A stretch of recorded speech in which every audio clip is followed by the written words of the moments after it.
বোনের মৃত্যু গল্পের 10 নম্বর পার্ট নিয়ে চলে আসলাম। তো বেশি কথা না বলে চলুন গল্প শুরু করা যাক। বলতে দরজা বন্ধ করে চলে গেল। ইস, কি ঠান্ডা লাগছে! এখন এখান থেকে কিভাবে বের হব কিছুই তো মাথায় আসছে না।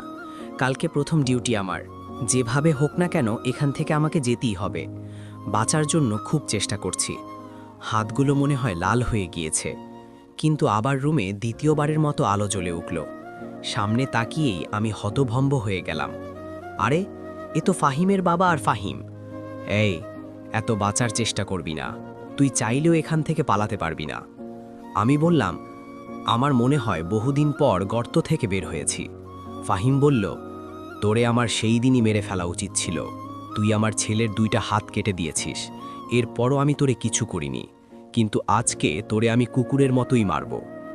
আমি বললাম, চেষ্টা করে দেখতে পারিস। সে দেখতে হবে না, আমি যা বলি এমনিই হয়ে যায়। কিন্তু একটা জিনিস বুঝলাম না, সেই ছেলেটা কারো সাথে পর্যন্ত উঁচু গলায় কথা বলতো না, সেই কিভাবে পারলো আমার ছেলের হাতটা কেটে দিতে? আমি বললাম, আমি তো খারাপ পথে যেতে চাই না, কিন্তু তোদের মতো কিছু কুকুরের বাচ্চার জন্য যেতে হয়েছে। তবে কুকুরের ছেলে মেয়ে যে কুকুরই হয়, সেটা হয়তো তোদের না দেখলে বুঝতে পারতাম না। ফাহিমের বোন চোখ ডলডল করে বলল, বাবা, ও আমাদের কুকুর বলছে, একটু ভালো করে আদর করে দাও। আর কালকের পর থেকে আমি ওকে আর যেন এই পৃথিবীতে না দেখতে পাই। আমার খুব ঘুম পাচ্ছে, আমি এখন গেলাম বাবা। আমি বললাম, আরে যাবি কেন?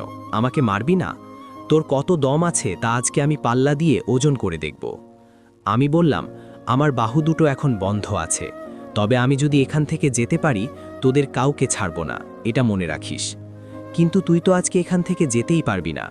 ফাহিম বলল, বাবা, এত কিছু কিসের কথা? শালাকে মেরে দাও। মানুষ কাঁদে, মানুষ হাসে, ও জমিনের ভিতরে, তবে তোরে শালা মারব ওরে কুত্তার মতোই। আমি বললাম, এই কবিতার মানে কি জানিস? ঠিক এভাবেই তোদের আমি মারব কুকুরের মতো, তাই নাকি? ওনার হাত থেকে লাঠিটা দিয়ে আমাকে মারতে লাগলো। মারতে মারতে উনি হাঁপিয়ে গিয়েছেন। হঠাৎ আমাকে মারা বন্ধ করে দিয়ে বললেন, তোরে আমি এভাবে মারব না। ফাহিম বলল, বাবা, কি বলছো তুমি? ওকে আমি এভাবে মারব না, ওর মাকে আগে ওর সামনে মারব, পরে ওকে। শুনছি ওর মা নাকি বহু তেজ। আমি বললাম, যদি দুনিয়াতে বাঁচার ইচ্ছা হয় তাহলে আমার আম্মুর নাম নিবি না, নইলে কিভাবে যে তোরে মারব এটা তুই চিন্তাও করতে পারবি না। ফাহিম বলল, বাবা, আর দ্বিতীয়বার এই ভুল করো না, ওকে মেরে ফেলো। আরে তুই এত চিন্তা করিস না, তুই শোন, দেখ ওদের পরিবারকে আমি কিভাবে মারি। আমি একটা হাসি দিয়ে বললাম, যদি পারিস করে দেখা। উনি একটা চাকু নিয়ে আমার হাতের বাঁধনগুলো অর্ধেক খুলে দিয়ে বললেন, যদি পারিস এখান থেকে পালিয়ে যা, নইলে এভাবেই মারব তুই। আর তুই চাস না তোর সামনে তোর মাকে মারি? যদি তোর পরিবারের সবার মৃত্যু দেখতে চাস তাহলে এখান থেকে পালিয়ে যা। এই ফাহিম, চল। আমি বললাম, যা যা, আমিও দেখে চাই তুই আমার কি করতে পারিস। কপাল দিয়ে রক্ত বের হয়ে মুখে চলে আসছে। বাঁচার জন্য খুব চেষ্টা করছি, কিন্তু মনে হচ্ছে না। কখন যে এই অবস্থায় চোখ গিয়েছে বলতে পারি না। যখন ঘুম ভাঙল তখন অনেকটা সকাল হয়ে গিয়েছে, তবে হাতের বাঁধনগুলো অনেকটাই ঢিলে হয়ে গিয়েছে। কিছুক্ষণ চেষ্টা করার পর সফল হলাম। তাড়াতাড়ি দৌড়ে বাসায় গেলাম। আম্মু আর আব্বু আমার এই অবস্থা দেখে অবাক হয়ে তাকিয়ে আছে। সময় বেশি নেই, আগে রিয়া ম্যামের বাসায় যেতে হবে। এমনভাবে পোশাক পরলাম যাতে কেউ না চিনতে পারে, কারণ শরীরে মারার অনেক আঘাত আছে। দৌড়ে বাসা থেকে বের হলাম। আম্মু পিছনে ডেকে বলল, তোর কি হয়েছে? আমি বললাম, বাসায় এসে বলবো আম্মু, এখন দেরি হয়ে যাচ্ছে, একটা রিক্সা নিয়ে যাই। রিয়া ম্যামের বাসার সামনে নেমে রিক্সা ভাড়া মিটিয়ে ভিতরে ঢুকে দেখি ম্যাডামের বাবা দাঁড়িয়ে আছেন। যাক বাবা, যেখানে বাঘের ভয় সেখানেই সন্ধ্যা হয়। উনি আমাকে দেখেই বললেন, এই ছেলে, এদিকে আস। আমি ম্যামের বাবার সামনে গিয়ে বললাম, জি স্যার। তোমাকে তো চিনতে পারলাম না, তাছাড়া আমার সিকিউরিটি গার্ড তোমাকে ভিতরে আসতে দিল কেন? আমি বললাম, আরে স্যার, আমাকে চিনতে পারলেন না, আমি রেদোয়ান। উনি আমার দিকে একবার ভালো করে তাকিয়ে দেখলেন। আমি তো মনে করেছি তুমি ভয় পেয়েছো আর আসবে না। আমি বললাম, কি বলেন স্যার, ভয় আর আমি? আমাকে দেখে আপনার মনে হয় আমি ভয় পেয়েছি? আচ্ছা যাক, সেসব কথা বাদ দেন।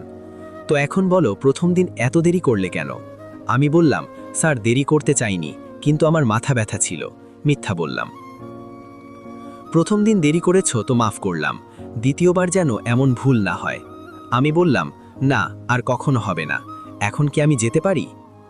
যাবে যাবে, তবে তোমাকে দেখে কেউ চিনতে পারবে না। হঠাৎ এই রূপ নিলে কেন? আমি বললাম, আমি শুধু ম্যামের বডিগার্ড হয়ে থাকতে চাই না, আমি ওনার পাশে একজন গোয়েন্দা হয়েও কাজ করব। এজন্যই কেউ যেন দেখে আমাকে না চিনতে পারে, এজন্যই আমি এই পোশাক পরলাম। তোমার কথা শুনে আমি সত্যিই খুব খুশি হয়েছি। এমন বডিগার্ড থাকলে আমারও মনে হয় আমার মেয়ের কিচ্ছু হবে না। সকালে কিছু খেয়ে আসছো? আমি বললাম, আপনি আমার খাবারের কথা বলবেন না, ওই দিন আপনি আমাকে পরীক্ষা করতে বিষ খাইয়ে দিলেন, সারা জীবন মনে থাকবে। ও, এজন্যই আমার ওপর রাগ করে আছো নাকি? সরি, এই একটু পরীক্ষা করতে হয়, নইলে সবাইকে বিশ্বাস করে নিলে আমার মেয়ের কি হবে একবার চিন্তা করছো? আমি বললাম, স্যার, এক তো দেরি করে আসছি, আপনিও আরও দেরি করিয়ে দিলেন, না জানি এখন আমাকে ম্যাম কি বলে। তবে এখন কি আমি যেতে পারি? তাড়াতাড়ি যাও। আমি তাড়াতাড়ি উপরে রিয়া ম্যামের রুমের সামনে গিয়ে দেখি তাসনিমা ভিতরে দাঁড়িয়ে আছে, আর রিয়া ম্যাম কি জানি লিখছে। আমাকে একবার ভালো করে তাকিয়ে দেখলেন। ম্যাম বলল, এই ছেলে যেখানে দাঁড়িয়ে আছে সেখানেই দাঁড়িয়ে থাক, ভিতরে আসার দরকার নেই। আমি বললাম, কিন্তু ম্যাম, বাবাকে বল আমার নতুন বডিগার্ড দরকার নেই। তবে তোমার কণ্ঠ এমন চেনা চেনা লাগছে কেন? আমি বললাম, আরে ম্যাম, আমি রেদওয়ান, আর আমাকে চিনতে পারলেন না? ও, তুমি, ভিতরে আসো। আমি তো ভাবছিলাম তুমি আর আসবে না, মনে করছি বাবা আমার জন্য নতুন বডিগার্ড পাঠিয়েছে। আমি বললাম, সরি ম্যাম, দেরি করার জন্য। এখন বলো দেরি কেন হয়েছে? আমি বললাম, একটু পারিবারিক সমস্যার কারণে দেরি হয়েছে। ধুর, আর কত মিথ্যা বলবো। কেন, তোমার মা কি তোমার জন্য বউ দেখছে নাকি? আমি বললাম, আপনি থাকতে আবার বিয়ে করতে যাব কেন? এটা বলতেই মুখে হাত দিলাম। কি? আর আমি থাকতে মানে? তোমার তো সাহস কম না। তাসলিমা তো চোখ বড় বড় করে আমার দিকে তাকিয়ে আছে। আরে, কি বলতে কি বলে ফেলেছি?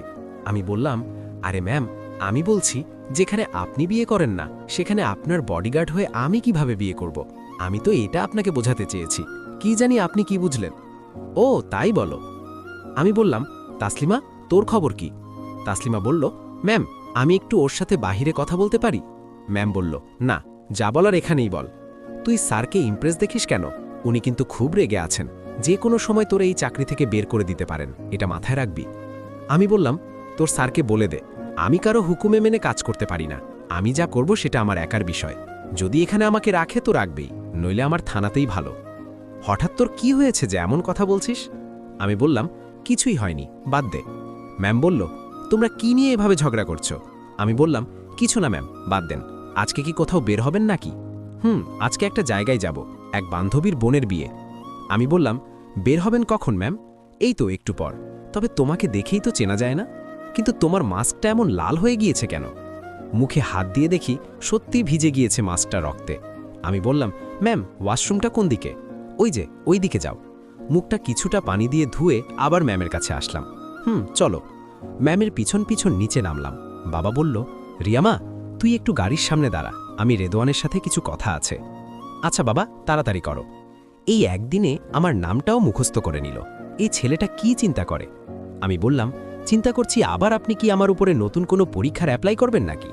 চুপ কর, এদিকে আয়। আমি বললাম, কিছু বলবেন? এই নাও পিস্তল। আমি বললাম, কিন্তু আমার কাছে তো আছে স্যার। আরে, ওইটা তো অফিসিয়ালি, ওইগুলির খরচ করলে সরকারি হিসেব দিতে হবে, আর এইটা মনে করো আজ থেকে তোমার নিজের। তো আমার মেয়েকে যে ছোঁয়ার চেষ্টা করবে সাথে সাথে ভরে দিবে, আর যত পারো গুলি খরচ করো, আমি কিছু বলবো না, তবে সেটা আমার মেয়ের জন্য। আমি পিস্তল নিয়ে বললাম, বুঝে গিয়েছি স্যার, আর বলতে হবে না। গুড, এখন যাও, আমার মেয়ে হয়তো দাঁড়িয়ে আছে। কি এক জ্বালায় পড়লাম, এর কথা শোনো, ওর কথা শোনো, এজন্যই এসব চাকরি করতে চাই না।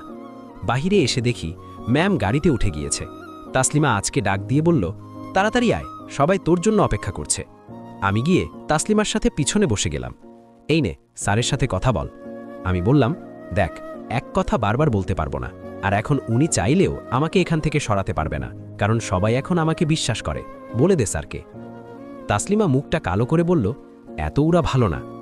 আমি বললাম, তা তুইও তো দেখি আমার উপর রেগে গেলি, আমি তোর কি এমন ক্ষতি করলাম রে? দেখ, আমি তোর উপর রাগ করব কেন? আচ্ছা বাদ দে, আমি স্যারকে বুঝিয়ে বলবো। এখন তোর ফোন নাম্বার দে। সকালে তোর ফোনে কল করতে গিয়েও করতে পারিনি, কারণ তোর ফোন নাম্বার আমার কাছে নেই। আমি বললাম, দে ফোনটা, আমার কাছে দে, আমি তুলে দেই। তাসলিমার ওয়ালপেপারে একটা ছেলের ছবি দেখে বললাম, ছেলেটা তো সুন্দর আছে, তুই দেখে ফেলছিস? আমি বললাম, যেভাবে সামনে রাখলি, শুধু আমি না, যে তোর ফোন হাতে নিবে সেও দেখতে পারবে। এখন বল, ছেলেটা কে? আমার বয়ফ্রেন্ড।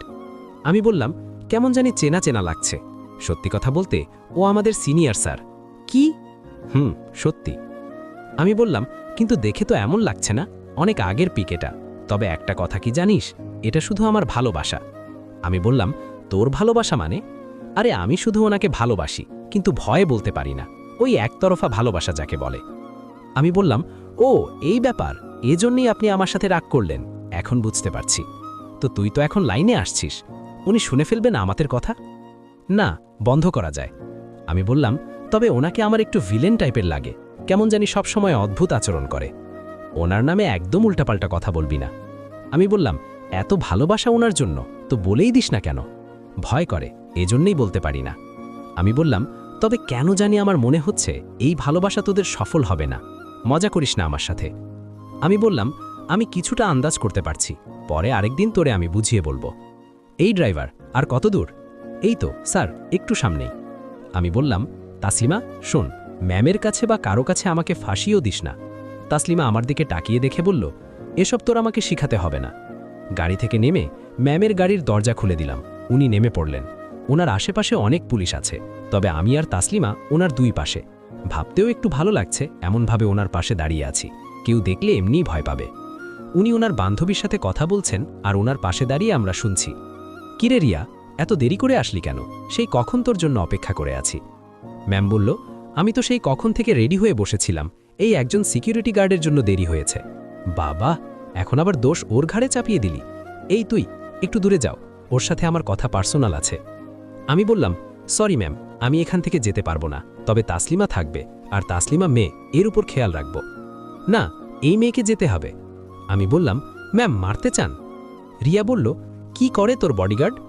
রে, কি কথা বলে, আমি নাকি তোরে মারতে চাই?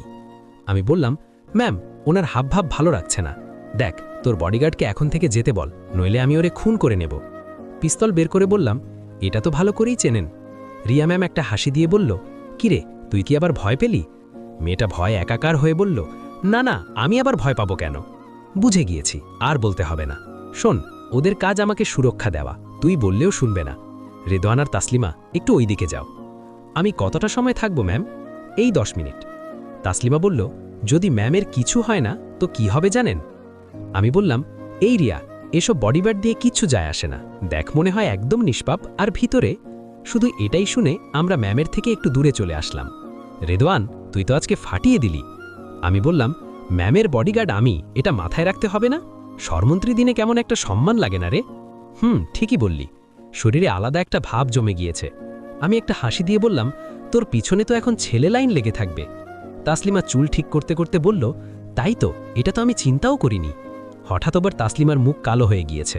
আমি বললাম, কি হয়েছে, মুখ অন্ধকার হয়ে গেল কেন? তাসলিমা আস্তে করে বলল, স্যার বকা দিয়েছে।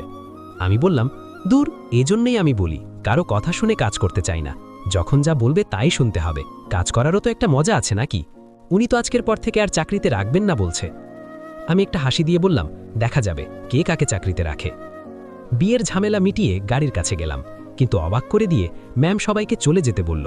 আমাকে আর তাসলিমাকে রেখে ড্রাইভারকেও বিদায় করে দিলেন। ম্যাম আমাদের গাড়িতে উঠতে বললেন।